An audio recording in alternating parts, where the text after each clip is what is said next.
வணக்கம். இன்றைய செய்திகள். அதிமுகவில் இரு பிரிவினரிடையே மோதல் ஏற்பட்டுள்ள நிலையில் தலைமை அலுவலகத்தில் பலத்த பாதுகாப்பு போடப்பட்டுள்ளது.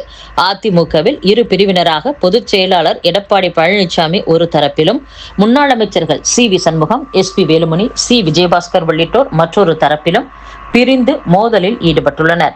இதனிடையே சட்டப்பேரவையில் தாவேக அரசுக்கு ஆதரவு தெரிவித்ததாக CV. Shanmugam, S P. Velumani, C. Vijayabaskar உள்ளிட்டோரை கட்சி பொறுப்புகளிலிருந்து நீக்குவதாகவும் எடப்பாடி பழனிசாமி அறிவித்தார். இருப்பினும் தங்களை எடப்பாடி பழனிசாமியால் நீக்க முடியாது, தாங்கள் இப்போதும் கட்சியில்தான் இருப்பதாக நீக்கப்பட்டவர்கள் தெரிவித்தனர். இந்நிலையில் அதிமுகவில் நிலவி வரும் இந்த மோதல் காரணமாக ராயப்பேட்டையில் அமைந்துள்ள கட்சியின் தலைமை அலுவலகமான எம்ஜிஆர் மாளிகையில் பலத்த போலீஸ் பாதுகாப்பு ஏற்பாடு செய்யப்பட்டுள்ளது. அதிமுகவில் இரு தரப்பினரிடையே நிலவி வரும் அரசியல் விவாதங்களால் பொதுமக்களின் அன்றாட போக்குவரத்தில் எந்த பாதிப்பும் ஏற்படக்கூடாது என முன்னெச்சரிக்கையாக செயல்படுவதாக காவல்துறை தெரிவித்துள்ளது.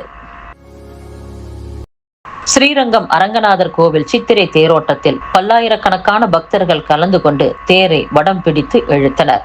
108 வைணவ ஸ்தலங்களில் முதன்மையானதும் பூலோக வைகுண்டம் என பக்தர்களால் போற்றப்படுவதுமான ஸ்ரீரங்கம் அருள்மிகு அரங்கநாதர் சுவாமி கோவில் மிகவும் பிரசித்தி பெற்றதாகும். கோவிலில் ஆண்டுதோறும் விருப்பன் திருநாள் எனப்படும் சித்திரை திருவிழா வெகு விமர்சையாக கொண்டாடப்படும். அதன்படி கடந்த மே 6ஆம் தேதி கொடியேற்றத்துடன் அந்த திருவிழா தொடங்கியது. 10 நாட்கள் நடைபெறும் சித்திரை திருவிழாவின் போது நம்பெருமாள் கருட வாகனம், யாழி வாகனம், யானை வாகனம், தங்க குதிரை வாகனம், பூந்தேர், கற்பக விருட்ச வாகனம் என தினமும் பல்வேறு வாகனங்களில் எழுந்தருளி திருவீதி உலா வந்து பக்தர்களுக்கு காட்சியளித்தார்.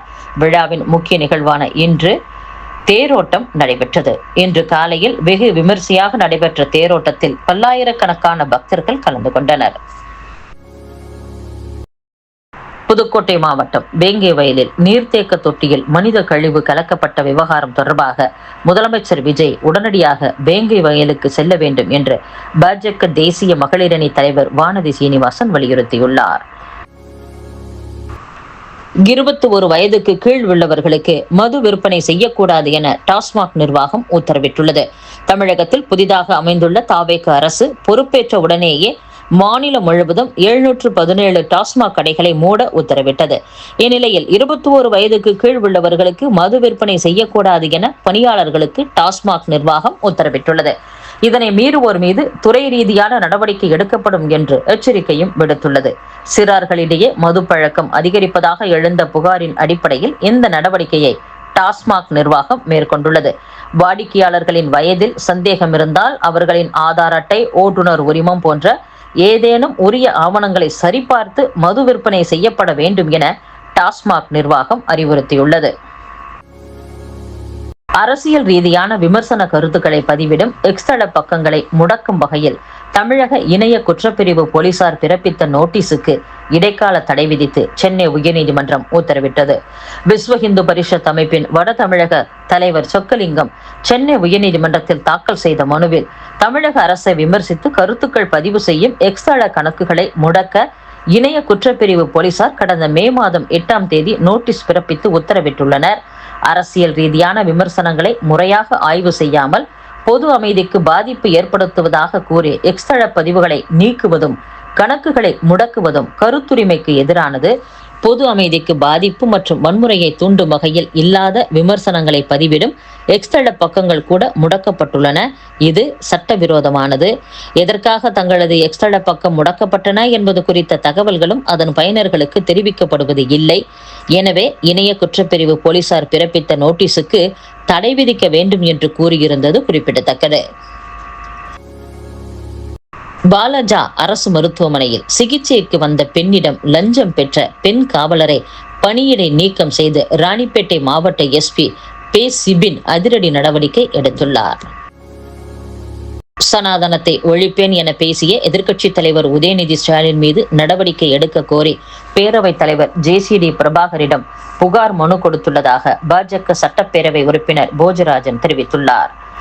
பேரவைத் தலைவர், துணைத் தலைவர் ஆகியோரை வாழ்த்தி பேசிய எதிர்க்கட்சி தலைவர், இந்து மத சனாதனத்தை ஒழிப்பேன் என பேசிய எதிர்க்கட்சி தலைவர் உதயநிதி ஸ்டாலின் மீது நடவடிக்கை எடுக்க கோரி பேரவைத் தலைவர் ஜே.சி.டி. பிரபாகரிடம் புகார் மனு அளித்துள்ளதாக பாஜக சட்டப்பேரவை உறுப்பினர் போஜராஜன் தெரிவித்துள்ளார்.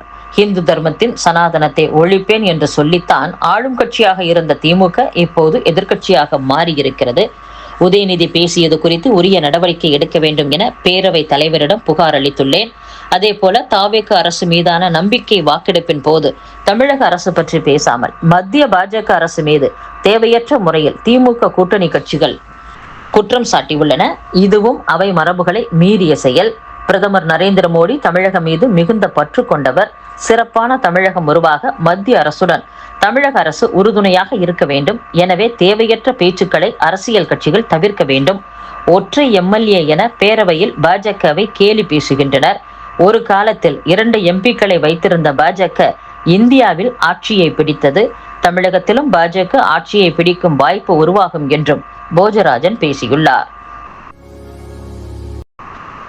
தமிழக முதலமைச்சர் விஜய்க்கு தமிழ்நாடு ஆசிரியர் சங்கம் வாழ்த்து தெரிவித்துள்ளது.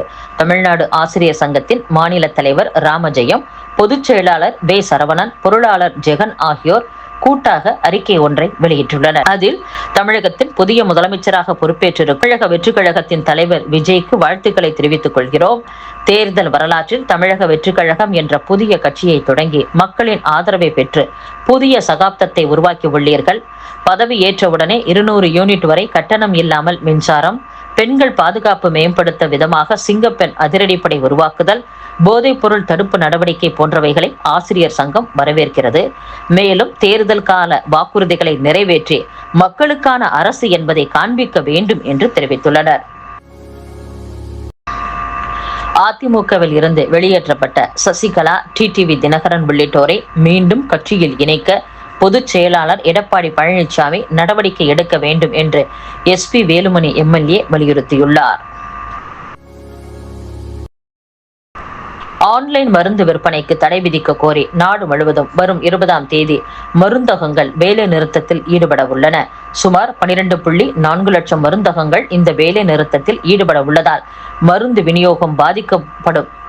விநியோகம் பாதிக்கப்படும் என்று கூறப்படுகிறது.